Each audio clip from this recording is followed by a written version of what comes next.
The story begins on a small, rural bee farm. We see two men, Teddy and his cousin Don, harvesting honey. After their work, they go inside their modest, rustic home for a simple exercise session. The scene shifts to a contrasting location, a modern, luxurious house. A beautiful woman, the CEO of a major company, is training in an elaborate martial arts routine with a professional coach. The difference in the two men's rural setting versus the woman's sophisticated environment is stark. Inside the rural house, Teddy is attempting to teach his cousin Don about mental resilience. Don appears to have significantly impaired intellectual capacity. The original script described him as speaking like he lacked a brain/mind. The beautiful CEO prepares and drives her luxury car to her company headquarters. Meanwhile, Don and Teddy are riding bicycles and talking. Don asks Teddy, "Are all these people, a general term for others, our target or not?" Teddy replies that they are not the problem. Their conversation is extremely strange and cryptic. The CEO arrives at her company. Don and Teddy visit a market to buy various items, several packets of white powder/substance, potentially to be mistaken for a chemical or medical substance, and some small metal instruments. They continue their shopping, buying plain clothes and a strange paper mask with a woman's face printed on it. Back home, while eating a snack, Teddy praises Don. "You are truly smart and capable, Don. Even if no one else sees your abilities, I do." Don replies, saying Teddy is the smarter one. Their house is filled with electronic and inventive equipment, suggesting a strong interest in science/engineering. The CEO is filming a video with her team at the company. She is not just wealthy but famous, even featured in major magazines. She works for a while and then drives home happily. As the CEO drives, she suddenly sees two men in strange outfits and wearing the paper masks, Don and Teddy. When she pulls into her garage, they sneak in behind her car. As she gets out, they attempt to grab her. Because of her martial arts training, she fights them off and tries to escape, initially succeeding. However, Teddy uses a syringe containing a sedative, a sleep-inducing chemical, to inject her. She collapses unconscious. They lift her into her car and drive to a secluded location at night. Don, following Teddy's instruction, uses a razor to shave the CEO's head. They then burn her personal belongings to destroy evidence. They take her to Teddy's house. Don asks Teddy how he knew the woman was an alien, humanoid extraterrestrial. Teddy explains that he noticed her unusually colored toenails, fingernails,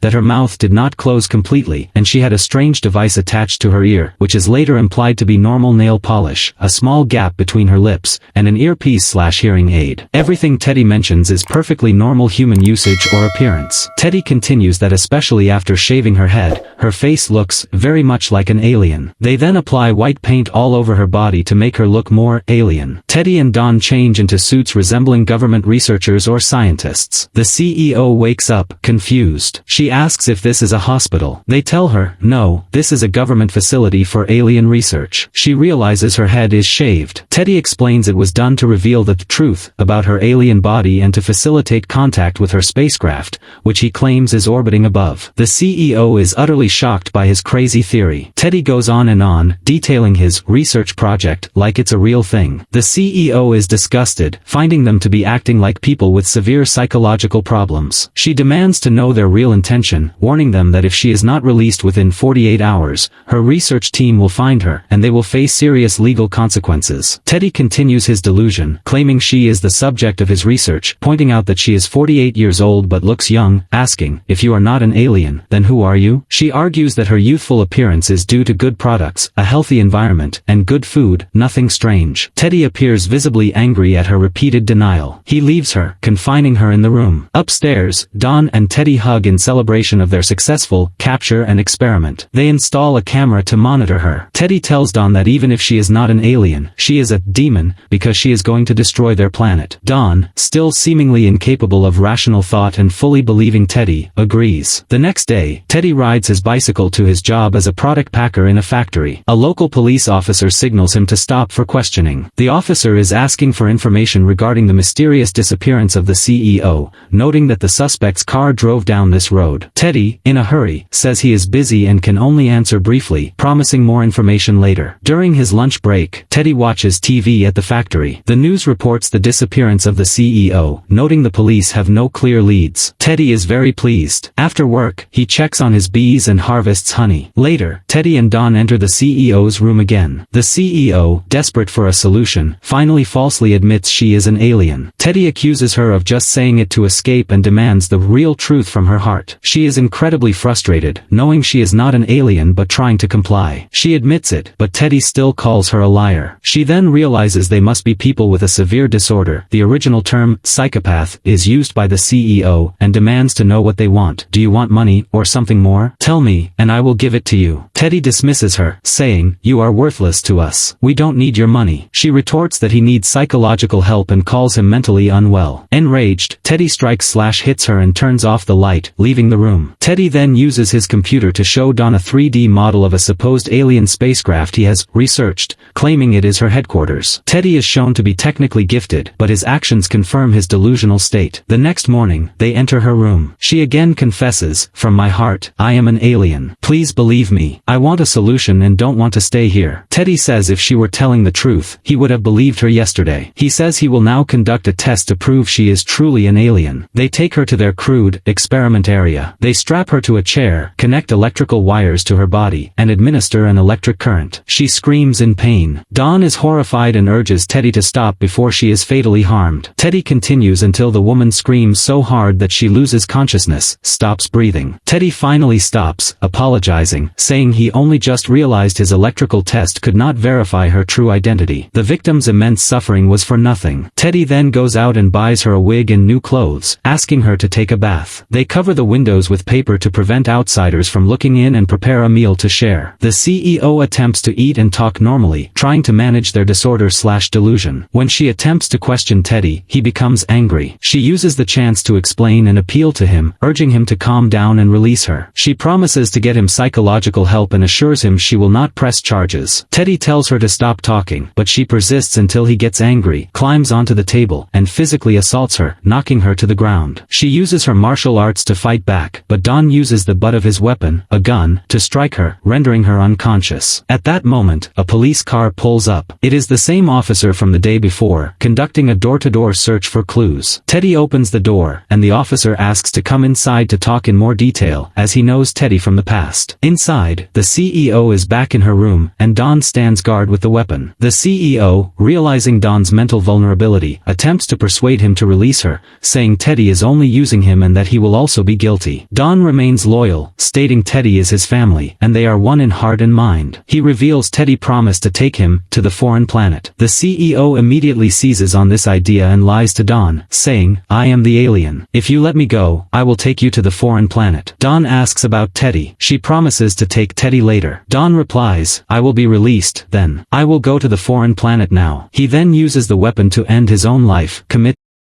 It is clear Teddy's explanations about traveling to the alien planet were severely misguided. Meanwhile, Teddy tricks the police officer by asking him to check the honey harvest. Upon hearing the sound of the weapon from inside the house, Teddy quickly throws a beehive onto the officer and then uses a hard object to strike the officer, ending his life there. Teddy rushes downstairs and finds Dawn's body. He confronts the CEO, asking what she said. The CEO, realizing their shared delusion, talks back. Teddy states that if Dawn had done this before, they wouldn't be able to go to the alien planet together. The CEO, seizing the chance, says, don't be angry with me. I have a way for you to go to the foreign planet with your brother. Teddy asks how. The scene jumps to Teddy allowing the CEO to dress nicely and drive her car with him to her company. She walks into the office, and when her staff asks where she has been, concerned, she reassures them she is fine and rushes into her office. Teddy then reveals a bomb strapped to his body, asking her if her plan is truly possible. She assures him, absolutely. She tells him that her office closet is a dimensional chamber, a portal. She instructs him to enter, press a button, and the process will begin. Teddy enters the closet, presses the button, and the bomb detonates, ending Teddy's life and the story is end. Thank you to all our viewers for following this story summary from beginning to end. Finally, I wish everyone good health and good luck. And don't forget to subscribe if you like this story.